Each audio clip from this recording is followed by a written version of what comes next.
el mensaje tiene que ver con ministrados por el Espíritu Santo. Ministrados por el Espíritu Santo. ¿Está bien?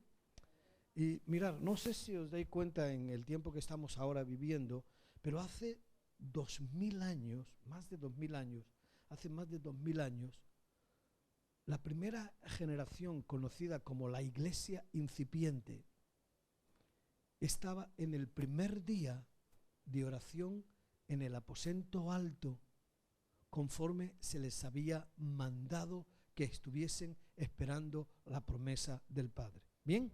Era el primer día. Es decir, ayer se cumplieron, según Hechos, los 40 días que Jesús, después de haber resucitado, estuvo hablando con los discípulos. Después, antes de ascender a los cielos, 40 días y 40 noches hablando con los discípulos, la primera generación, hablándoles acerca del reino. ¿Qué digo yo? ¿Será que Jesús no tenía prisa por llegar a estar sentado a la diestra del Padre? ¿No tenía prisa? Sin embargo, le detenía después de haber estado 3 años y medio, 24/7, 3 años y medio, con los discípulos. Yo he calculado cuánto tiempo tendría que pasar yo con los líderes de nuestra iglesia para cumplir los 3 años y medio de Jesús. Las horas. Tú multiplica 3 años y medio por 24 y te van a salir unas cuantas horas. Pues yo tendría que vivir 120 años para hacer lo mismo que Jesús hizo con los discípulos durante 3 años y medio. Y aún así, después de todo ese tiempo de discipulado, bueno, al final, antes de morir en la cruz, si tuviésemos que calificar a Jesús como maestro, después de tanto tiempo, ¿verdad? Que a veces pensamos, cuánto tiempo la iglesia y para acá, y este parece que va para allá, como que no entendemos los procesos, pero el que empezó la obra la va a terminar, seguro, amén. Y entonces en la cruz uno de los discípulos se le había ahorcado, el otro le había negado, andaban bastante lejos, y qué esperanza, ¿no?, de Jesús, que Él sabe que va a funcionar, amén, que va a cautivar todo lo que Él ha dado y que va a generar el fruto, pero hay que tener siempre esta paciencia y esta confianza en los procesos de Dios. Así que cuando Jesús resucita y se encuentra a los discípulos, pues mirar a 2 en el camino de Emaús que iban con una depresión tremenda, y los va buscando, y pasa esos 40 días hablándoles del reino. Estos días me he estado haciendo muchas preguntas sobre esto. ¿Será que las enseñanzas que Jesús habló acerca del reino a esa generación solo eran para ellos? ¿Solo era para ellos? ¿Será que la promesa del Padre que les dijo que esperasen para que ellos fueran sorprendidos en cómo, llenos del Espíritu Santo, se puede cumplir la gran comisión de una manera diferente? Así que les está hablando, y yo estos días me estaba preguntando, Señor, el primer día que hablaste acerca del reino, ¿qué les hablaste? El segundo día, el tercer día, el cuarto, el quinto, la primera semana, la segunda semana, la tercera semana, la cuarta semana, Señor, hasta llegar al 40 lecciones magistrales acerca del reino. ¿Solo era para esa primera generación? Pregunto, ¿la gran comisión de ir y predicar el evangelio a Jerusalén, toda Judea, Samaria, hasta el último de la tierra, solo era para ellos o también para nosotros? Y si la orden, el mandato de ir y predicar el evangelio también es para nosotros, entiendo que también las enseñanzas del reino son para nosotros. Entiendo que la promesa del Padre también es para nosotros, amén o no.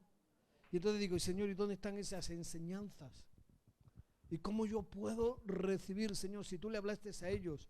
Y si esa generación de discípulos necesitaba todo aquello que tú hablaste, pues cuánto más lo necesitamos nosotros. Entonces uno le dice, Señor, entonces, a ver, dime, ¿dónde está? ¿Será que las enseñanzas que hablaste acerca del reino están recogidas en tu palabra? ¿Será que cuando le dices a Juan que estaba en la isla de Patmos allá, para recibir la revelación, le dices, escribe lo que has visto, lo que ves y lo que verás? Y por eso cuando en primera de Juan apóstol dice, lo que hemos visto, lo que hemos oído, esto es lo que estamos manifestando.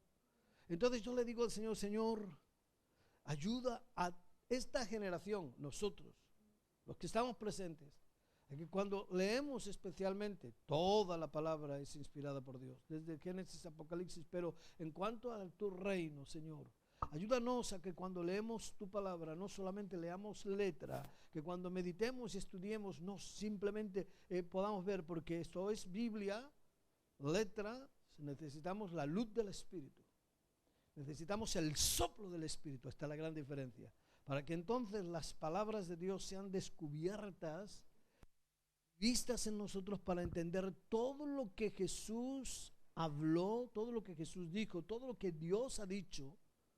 Está revelado. La palabra profética más segura es la palabra de Dios, amén, por todo lo demás que viene, pero para eso primero el fundamento de entender y permitir al Espíritu Santo que sople, y al leer su palabra, meditar su palabra, uno recibe una iluminación y comienza a darse cuenta que todo lo que fue para la primera generación es necesario para toda la siguiente y para esta presente. Gloria a Dios, para ti y para mí. Ellos ya lo hicieron, ellos ya cumplieron. Nosotros estamos aquí. Esta es nuestra tierra, este es nuestro país. Para hablar de España, por ejemplo, nuestro continente, para hablar de Europa. Este es el mundo, este es el tiempo, es ahora. Y yo le digo, Señor, todo lo que tú diste, hablaste, derramaste, prometiste que necesitaba la primera generación, lo necesito yo también. Y eso es hambre, ¿no? Eso es hambre, eso es querer. Señor, no está de mí. Y en Juan capítulo, vayan un momentito, mire, les digo, acá, Juan capítulo 16, a mí me sorprende estas palabras para llevarles rápidamente. Dice, mire, primero un gran desafío, Juan 16, versículo 13, me preocupa que a veces la iglesia esté en esta situación de que ya no puede recibir más revelación. Tenemos que orar para que no sea así. Dice, mire, llega un momento en que Jesús está hablando con los discípulos antes de ir a la cruz y dice, está hablando, anticipando de la promesa del Padre. Enfatizaré un poquito ahora que no es una promesa, hay muchas promesas en la Biblia, muchas promesas, pero cuando se habla del Espíritu Santo, cuando se habla del bautismo con el Espíritu Santo, cuando se habla del derramamiento del Espíritu Santo, se habla de la promesa del Padre. La promesa, no es una promesa, es la promesa. Y evidentemente es necesaria para nuestra vida también. Pero dice en el versículo 13 del capítulo 16 de Juan, pero cuando venga el Espíritu de verdad, os guiará a toda la verdad, porque no hablará por su propia cuenta, sino que hablará todo lo que oyere y os lo hará saber las cosas que habrán de venir.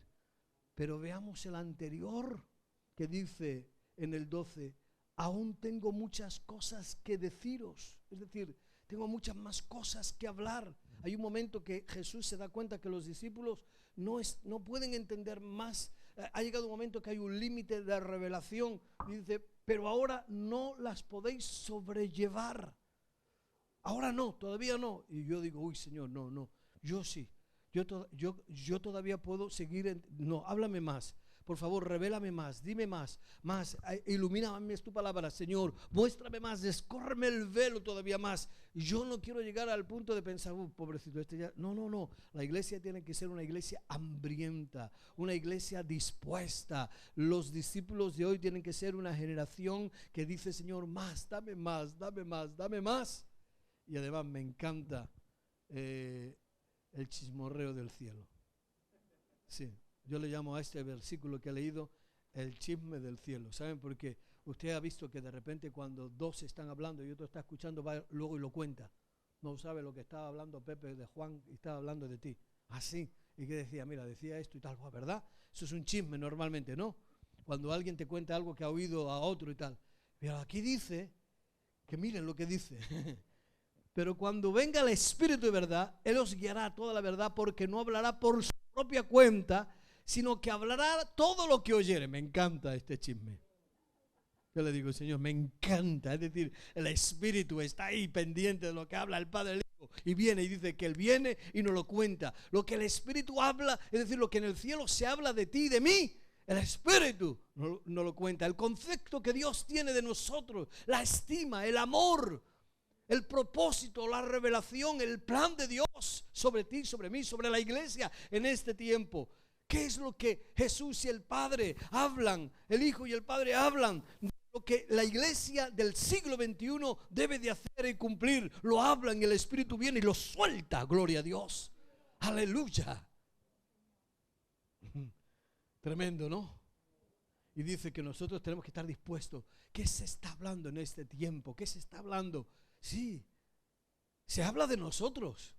Se cuenta con nosotros. Por eso estamos aquí. A los que no, ya Dios se los llevó. Determinó que ya tenían que estar con Él. Que ya están allí. Que ya están esperándonos. Pero los que estamos aquí es porque todavía no hemos terminado todos los deberes. Y tenemos que seguir. ¿Verdad? Hay todavía obra que hacer para Dios. Hay plan, hay propósito. Y el Espíritu lo sabe. Y Él lo revela, lo muestra, lo habla. Gloria a Dios.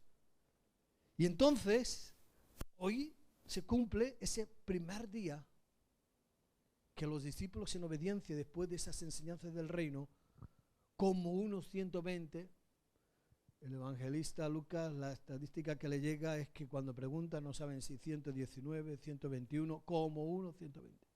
A veces nosotros decimos 120, digo, esto han contado a la exactitud. Esto como dice, cuenta cuántos estamos, ¿verdad? Y dice, no, como unos 50. Y queremos que nos digan unos 60. Más, no, pero como unos 120. La pregunta siempre para mí ha sido, si Jesús se presentó resucitado a unos 500, ¿dónde estaban los otros 380? ¿No? No estaban. Yo creo que había sitio en el aposento alto, pero siempre para la oración, ¿verdad? ¿No? Se convoca a orar. Dicen que el diablo no le teme a que nosotros hablemos de la oración, que hagamos talleres sobre la oración, no le teme. Pero ¿sabe cuándo se pone nervioso? Cuando verdaderamente nos ponemos a orar. Uy, cuando nos ponemos a orar. Donde hay 2 o 3 en mi nombre, ahí estoy yo, gloria a Dios. Y cuando nos ponemos a orar, nos ponemos de acuerdo y ahí pasan cosas importantes. Aleluya, gloria a Dios. Entonces, en ese primer día, primer día, sí, pero ya se cumplieron los 10, sí. Porque todo lo que se oró aquel día, todo lo que se oró en aquel aposento alto, todo lo que se oró, abrió los cielos para que hoy, todo lo que se oró allí se cumpla hoy aquí.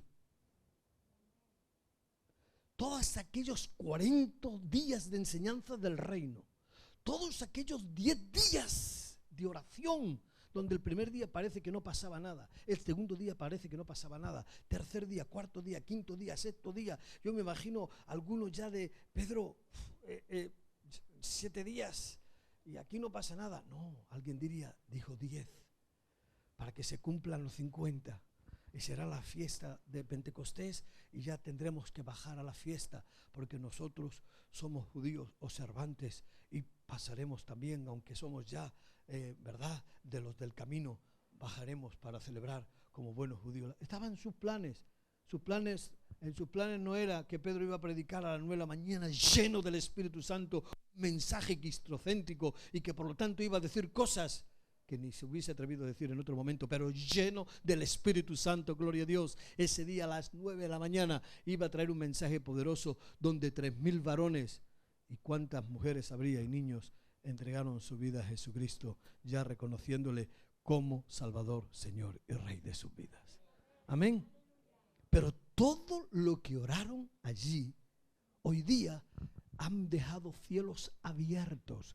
Nosotros ya solamente tenemos que creer, esperar, recibir que todo lo que se oró allí se está también cumpliendo aquí. Amén. Y por eso quiero llevaros a Hechos capítulo 19. Hoy el Señor me llevó a una administración, Hechos capítulo 19. Mirad. Sabéis, todos sabemos lo que pasó en Pentecostés, ¿verdad? Derramamiento del Espíritu Santo, la promesa del Padre se derrama. Todos los que estaban allí eran discípulos, sabían que eran templo del Espíritu Santo. Nadie que ha nacido de nuevo, ¿verdad?, la persona que ha nacido de nuevo tiene al Espíritu Santo. ¿Amén? ¿Lo creemos así? Toda persona nacida de nuevo tiene el Espíritu Santo. Pero faltaba la promesa del Padre. Todos los que estaban en el aposento alto, que sepamos, habían experimentado a Jesús como Salvador y Señor, en obediencia estaban allá, pero entonces cumpliendo la profecía de Joel, otras profecías como la de Isaías, lengua de tartamudos hablaré, fueron llenos del Espíritu Santo, comenzaron a hablar en aquellas lenguas angelicales, y pasado unos 30 y tantos años de aquella experiencia, ¿cuánto? Miren, si todavía nosotros seguimos hablando un poquito como históricamente, hablamos, no sabemos cuánto efecto a veces nosotros conservamos, pero sí el registro porque está escrito, pero 30 años después de esa experiencia, eso tendría que ser, ¿no? 30 años.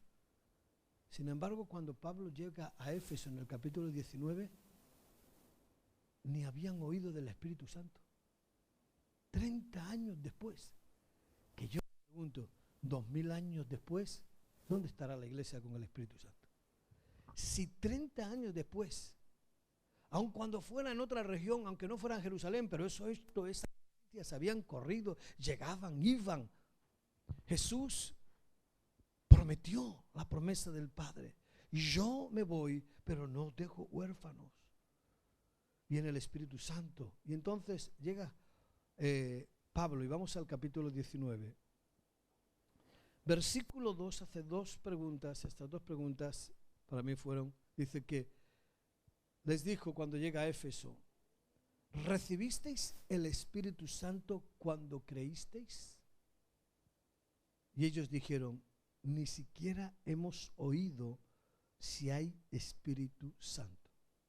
Primero, ¿cuándo creísteis? ¿Cuándo creísteis?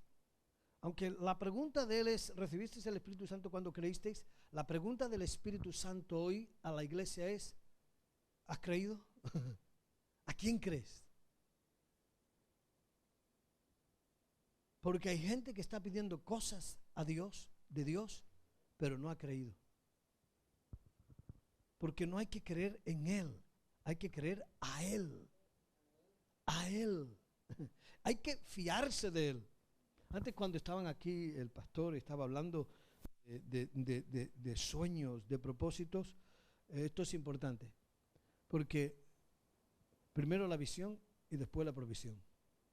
Donde hay visión, hay provisión. Hay algunos que tienen provisión, pero no tienen visión, así que lo tienen en el banco.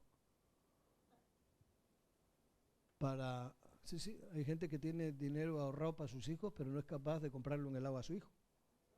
Si le preguntaras al hijo, me acuerdo una vez hace un tiempo, un hermano me dijo, pastor, estoy ahorrando para mis hijos. Digo, pero llévales al cine alguna vez. Y cógele y llévale a la feria un poquito. Porque, para que tu hijo, cuando un día a lo mejor te esté despidiendo, pueda tener algún recuerdo. La mejor herencia que podemos dejar a nuestros hijos son los recuerdos, la vivencia. Amén. Y luego, si le puede dejar algo en lugar de una deuda, mejor, ¿no?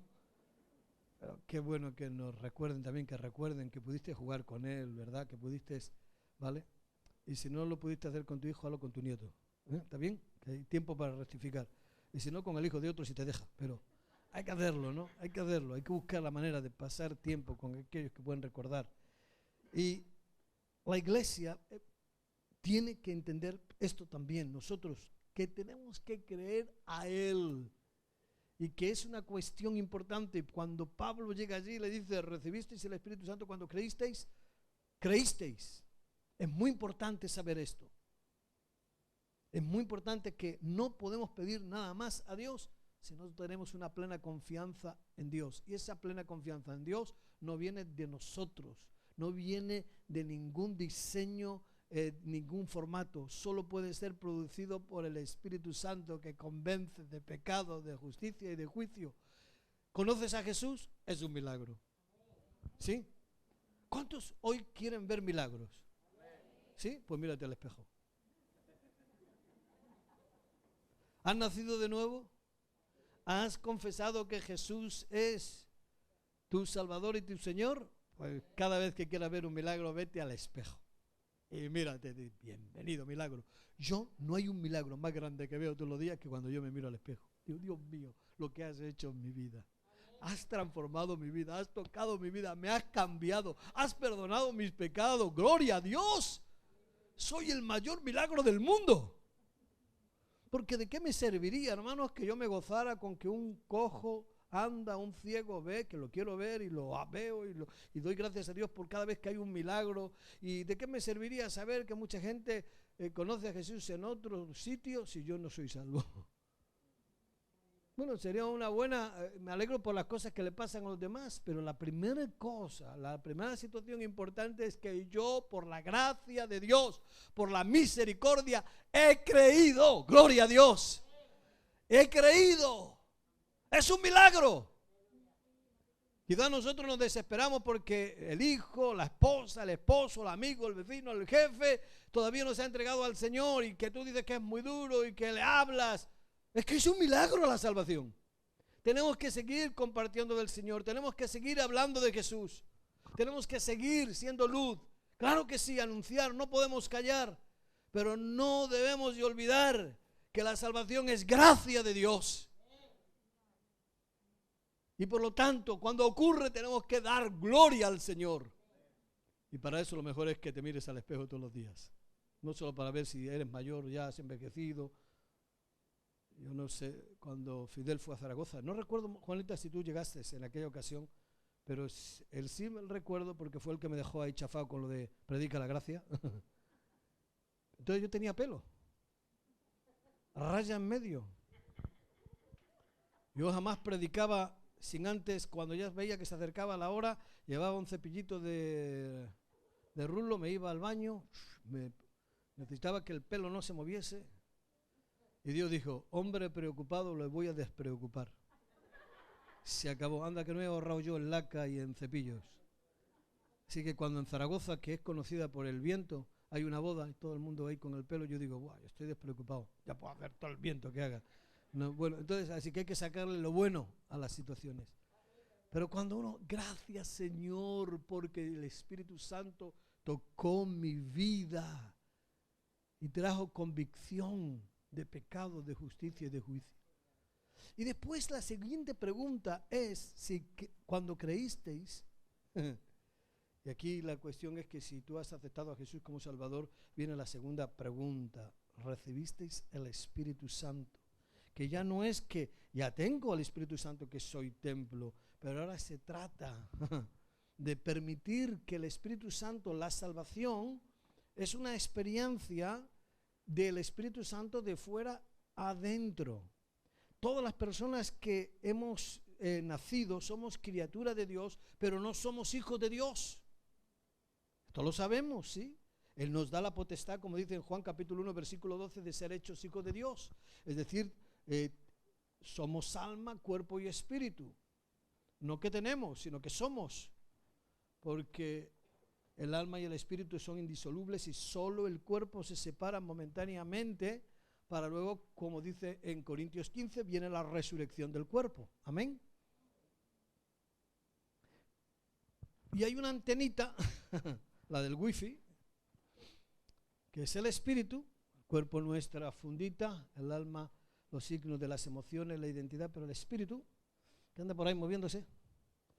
Y algunos buscando, y cuando no encuentran la señal o no quieren la señal correcta, pues bueno, pues buscan otra cosa. Y el esoterismo, otro tipo de espiritismo, si por ahí anda tal. Pero hay una señalica, la del espíritu, que cuando conecta, por la gracia de Dios, con el Espíritu Santo que anda buscando, y ahí, viene. Entonces, la salvación nos convence de pecado, aquí viene, ¿verdad? Viene primero una convicción de pecado. Conecta, me muestra a Jesús, la cruz, estoy separado, perdido. Convicción, pero no es suficiente. De repente viene confesión. Me ha convencido y tengo que confesar que si confesares que Jesús es el Señor y creyeres con tu boca, ¿verdad? Confesares con tu boca, confiesa y creyeres en el corazón. Confesión. Y después, recuerdo una vez una persona que me dijo, Dios me ha convencido de pecado, estoy estoy engañando a mi mujer, tengo un amante. Me he convencido y te lo estoy confesando. La pregunta que me hizo fue, ¿tengo que dejarla o tengo que dejar al amante? Había llegado bien. La primera era buena, convicción. Era pecador, adúltero. Confesó porque me lo dijo. La tercera, tengo que dejarla, tenía problemas con la separación. Cuando hemos sido convencidos de pecado, cuando hemos confesado el pecado, hay que separarse del pecado, ¿o no? ¿Sí? Y la cuarta es restitución.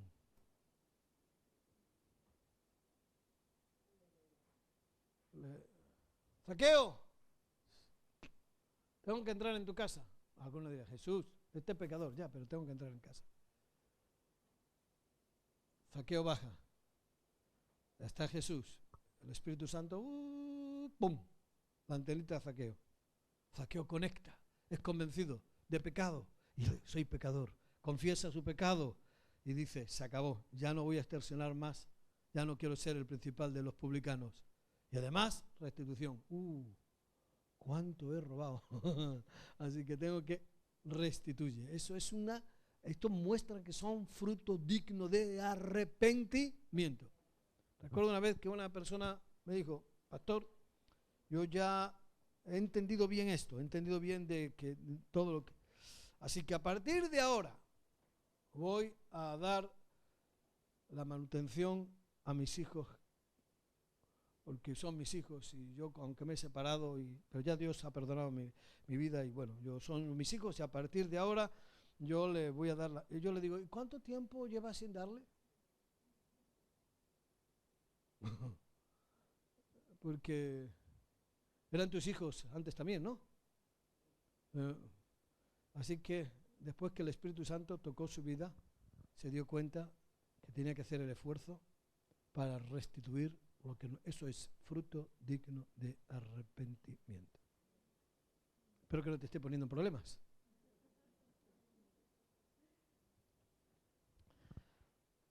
Hace tiempo un empresario entregó su vida al Señor en una de las iglesias, no nuestra en Betel, pero sí nuestra iglesia, porque todas las congregaciones son iglesia del Señor.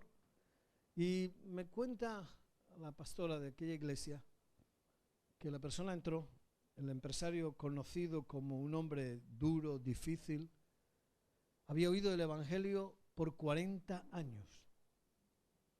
Había nacido en un hogar donde le habían hablado de Jesús. Nunca quiso saber nada, a pesar de que toda la familia cristiana tenía mal genio, no trataba bien a los empleados. Y un martes de oración entró después de 40 años al culto. Y comenzaron a ver un cambio en él, en los empleados, el trato de los empleados, así que pensaron que hablaron así entre ellos. El jefe está con una enfermedad de muerte, seguramente tiene un cáncer y está tratando de ser amable con nosotros para despedirse bien. Así que fueron a hablar con él, algunos de la familia dijeron, conocido como una persona muy egoísta con el dinero. Y fueron a hablar con él, ¿te pasa algo? Dice, no, es que te vemos que hay un cambio en ti, ¿sí? ¿No estás enfermo? No. ¿Y qué te pasa? Y dijo, he entregado mi vida a Jesús. 40 años después, he entregado mi vida a Jesús.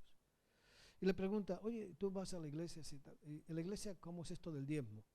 Y dice, bueno, el diezmo, pues, diezmamos tal, así, llegamos al culto y tal. ¿Y se puede hacer por banco? Dice, sí, mejor por banco, porque tengo que diezmar lo que no he hecho durante 40 años. Así que el diezmo que recibió la iglesia, yo conozco la iglesia y conozco el diezmo. Porque esto es para contarlo, ¿no? No me dieron nada, pero me lo contaron. Está bien.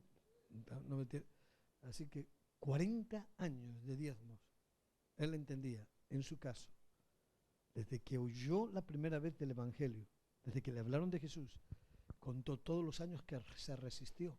Un hombre egoísta, además. Le dijeron, este hombre se ha convertido de verdad. 40. ¿Cuántos quieren tener en su iglesia miembros que deban 40 años y que quieran? Tienes camiones y tienes de todo. Pero el Espíritu lo hace. Trabaja con nosotros. Hay cuestiones en nuestra vida, ¿verdad? ¿O no?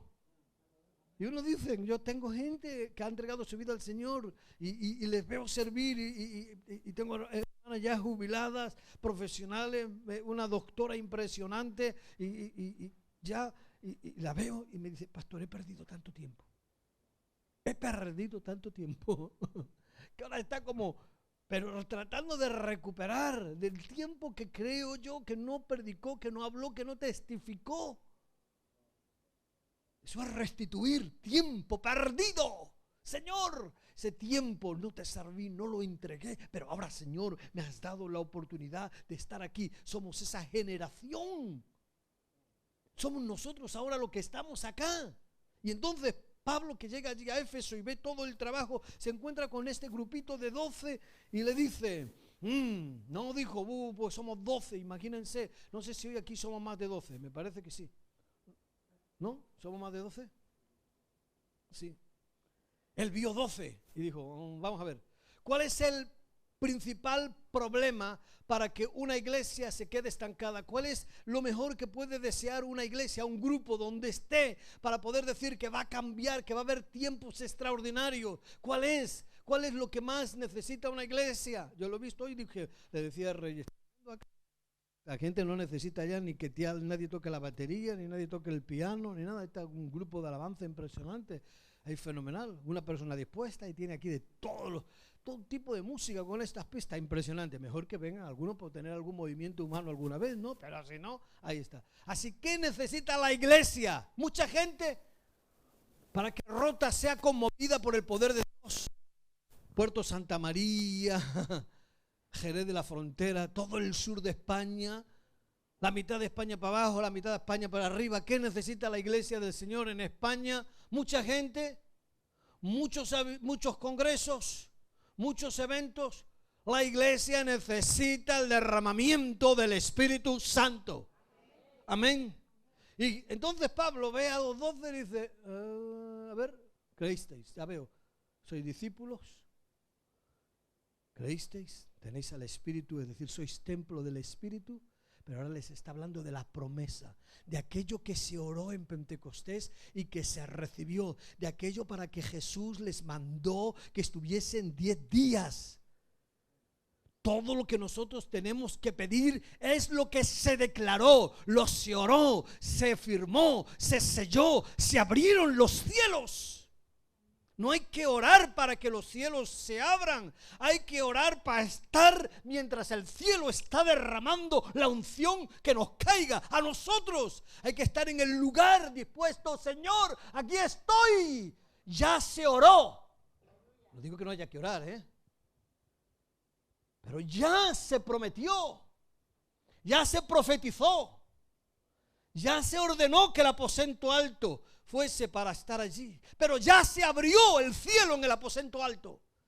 Y la iglesia a través de los tiempos sigue necesitando que ese derramamiento caiga sobre nuestra vida. Y no es solo recibir el bautismo como experiencia un día, sino mantener, como antes decía Reyes, la renovación continua del Espíritu para que la obra se haga.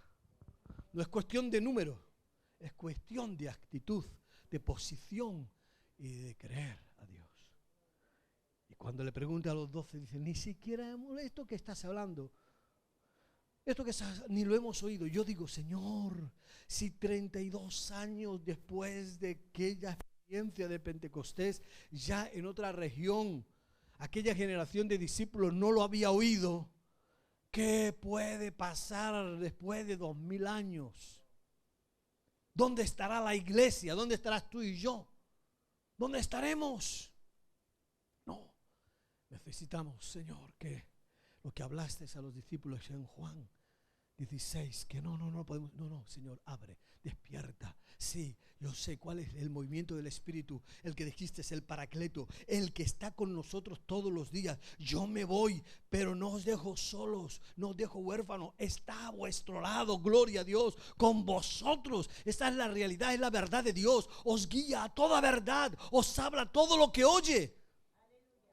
Cuando la iglesia cree esto, no le falta palabra, no le falta revelación, no le falta unción, no le faltan ver milagros y operar milagros. Cuando aquellos 12 se pusieron entonces para que lo que ocurrió en el aposento alto también fuese parte de ellos. Dice que comenzaron a hablar en lenguas y profetizaron. ¿Lo dice la palabra o no? Aquellos 12 ya estaban preparados en una ciudad de Éfeso, como ahora. Yo cuando he venido aquí, que he visto por allí de repente que me hablabas de la que podía ser la Rocío, pero también vi otro ídolo por ahí. En otra placita vi otro, o cerquita por acá. Aquí creen que hay idolatría en esta zona o no. Recuerden que yo estoy en Zaragoza, Reyes y yo. La Pilarica. Así de pequeñita. ¿Creen que hay brujería por aquí? ¿Sí? ¿Hechicería? En definitiva, ¿creen que hay pecado? ¿Creen que hay tinieblas? Y usted, entiéndanme, ¿usted creen que lo vamos a asustar al diablo con los focos estos? Esto está bien. Perfecto, ¿me entiende? O yo ahora ya por ser un pastor que he visto más moderno que cuando Pastor Fidel vino y lloró por nosotros. Así con la corbatita, el trajecico, el nudito ahí bien puestito ahí. ¿Eran los tiempos? No. Bien encorbatado o bien deportivo, sin el espíritu estás muerto. No es la forma. No, es la obediencia a la palabra de Dios. Y entonces oraron y dice la palabra del Señor, mire lo que dice la palabra de Dios, gloria al Señor, cuando dice, versículo 11, y hacía Dios milagros extraordinarios por la mano de Pablo, y muchos hermanos fueron echados fuera demonios, y muchos de los que habían creído venían confesando y dando cuenta de sus hechos, es decir, confesando su pecado. Muchos de los que habían practicado la magia trajeron los libros y los quemaron delante de todos, y hecha la cuenta de su precio hallaron que era 50,000 piezas de plata. Anda que no se pueden comprar camiones con plataforma aquí. Escucha, Domingo. Anda que no se puede hacer cosas cuando la gente entrega su vida al Señor, se convierte y comienza a restituir lo que antes le daban al diablo, ahora Señor, a ti multiplicado. Así crecía y prevalecía poderosamente a la palabra del Señor. Avivamiento no es otra cosa que dejar que lo que se prometió, se oró y se concluyó en el aposento alto, siga cayendo a la iglesia del Señor. La iglesia necesita ser llena del Espíritu Santo. La iglesia necesita ser renovada del Espíritu Santo. ¡Wow! Tremendo. Este Pablo, que había sido un perseguidor de la iglesia y que había sido lleno del Espíritu Santo, ¿cómo entendió que lo del aposento alto? Él no estaba en el aposento alto, no estuvo. Él no estuvo en el aposento alto, pero sí se posicionó. ¿Para qué? El cielo abierto cayera sobre su vida. Fue convencido de pecado, de justicia y de juicio, por más religioso que era. Sí, todos los religiosos tienen esperanza. Amén. Yo siempre digo, ¿habrá venido hoy a la iglesia alguno con ganas de matar al pastor? Que no le faltarán a veces ganas. Porque Saulo de Tarso, camino a Damasco, iba con una mentalidad asesina. Y si uno, imagínense, y si uno con esa mentalidad tiene un encuentro con Jesús, usted y yo que a veces estamos como medio desanimados, ¿qué no podemos tener? Porque yo que sepa nunca he ido al culto con ganas de cargarme a nadie. Pero a veces uno dice, no, yo no tengo ganas, da igual. Usted no está en peor actitud que estaba Saulo de Tarso, que iba camino a Damasco con la mente, cuando los pille. Y allí, ¡pop! Y yo digo, Señor, ese con una mentalidad así viene y tiene una revelación como la que tuvo, un encuentro que tuvo contigo, que no puedo tener yo hoy, Señor, que no tengo esa mente. ¿Amén o no? Señor, quizás no estoy en la mejor posición, pero Señor, yo quiero todo lo que tienes. Todo lo que tú crees, la iglesia del Señor.